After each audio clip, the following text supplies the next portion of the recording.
Greetings, Saber enthusiast. Therian Jen here. Going to be working on a little modification work on the Grandmaster that I recently picked up. But before we start with the mods, slide back so you can actually get this whole thing in frame.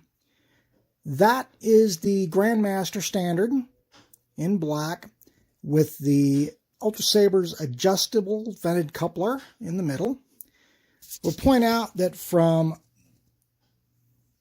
tip of the emitter to tip of the emitter with the coupler in place, you are looking at a 27-inch hilt. That makes this staff with 28-inch blades in it a good 6 inches longer than either of my other two staves. But at this point, it's time to see what I can do about dulling down the black to more of a gray look. And we'll get started.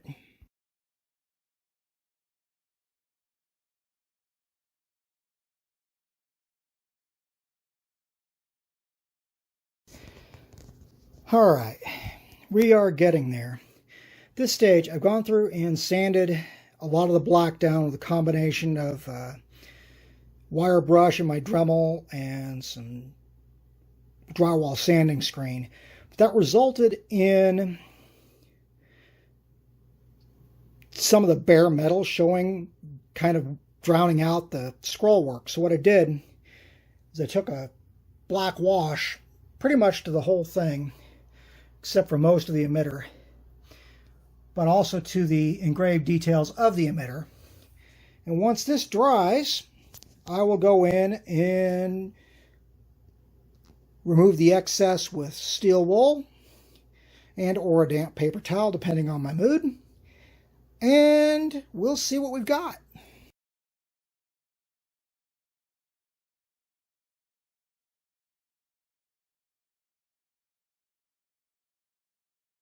All right, well, first off, things did not go quite exactly the way I'd planned. But in the end, I have something I'm happy with, so that's what really matters. What we've got here is the finished mod to the Grandmaster. After removing most of the black wash I showed in the previous segment. What I wound up doing, yeah, it'll show up here, was using a toothbrush to remove most of the black wash and wind up actually cleaning out the grooves, because as I was working on cleaning it, the grooves were starting to come bare. So I went and bare grooved. Now, yeah, you can see them. The engraved lines in the emitter came out just fine, both ends. All in all, I'm still happy with how it looks. It actually looks like it's been used, if perhaps more than a little abused. There are some areas, as my son pointed out, like up here, where I got a little carried away trying to remove the anodizing. That was from a choice of tools. Bad choice of tools, I might add.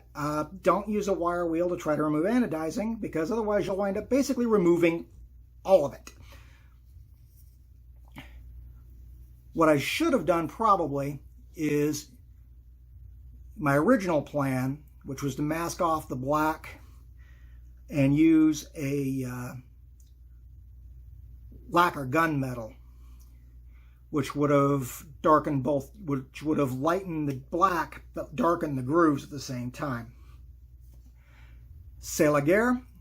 What we have is still very much viable and very much something I'm proud to add to my collection. It's still fully functional,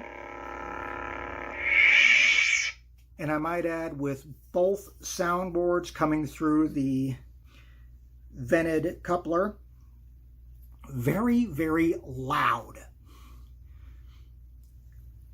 This is now likely my loudest Saber. But there she is.